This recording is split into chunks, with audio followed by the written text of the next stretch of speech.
How to enable vertical video or camera on Blackmagic on your phone.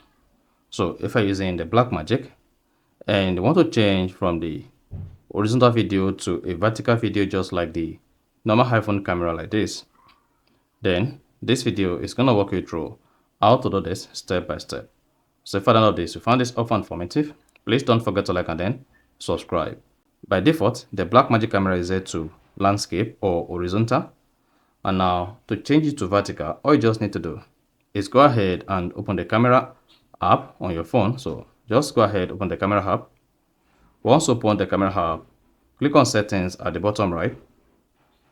Then under the settings, you want to scroll down. Come here to camera and then locate enable vertical video. Then turn this on.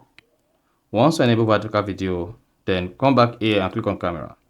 Once you click on camera, then you should see your Blackmagic camera change to vertical. So you can now go ahead, record your video and do all sorts of things you do with the normal horizontal camera on the Blackmagic camera app. So that is basically how to turn on or enable horizontal video on Blackmagic camera. So if you found this offer informative, please don't forget to like and then subscribe.